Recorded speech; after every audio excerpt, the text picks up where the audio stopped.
নমস্কার বন্ধুরা, তোমাদের সাথে বলেছিলাম আগের ভিডিওতে যে বিয়েবাড়ির খাওয়া দাওয়া তোমাদের সাথে শেয়ার করব। তো দেখো পাতে পড়ে গেছে, এটা কড়াইশুঁটির কচুরি, সাথে ছিল আলুর দম।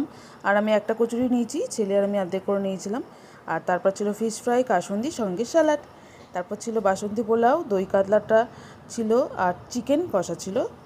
আর এর মধ্যে কিন্তু দই কাতলাটা দারুণ হয়েছে খেতে। আর ফিশ ফ্রাইটা তো মোটামুটি খুব একটা হয়নি। আর এখানে লাস্ট চাটনি পাঁপড় তো থাকবেই। আর ছিল হট গোলাপ জামুন, যেটা আমি আর নিইনি, কারণ তোমরা সবাই অনেকে জানো যে বিয়েবাড়ি বিয়েবাড়ি বলো অনুষ্ঠান বাড়িতে আমি মিষ্টি খাই না। আর তারপর তার সঙ্গে ছিল হচ্ছে গাজরের হালুয়া, যেটা আমরা আর কেউ নেইনি, শুধুমাত্র নিয়েছিল আমার শাশুড়ি মা। তো তারপর থেকে আমি তোমাদের সাথে শেয়ার করে দিলাম একটু। তো বিয়েবাড়ির খাওয়া দাওয়া তো বেশ জমজমাট হয়ে গেছিলো, ভালোই ছিল।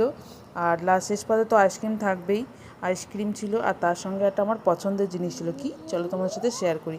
তো যাই হোক, দেখো এখানে সবাই এখানে একটু মজা করছিলাম, যে বলছিলাম যে বাবু তোকে আইসক্রিম দেবে না, ওর বাবার সাথে মজা করছিল।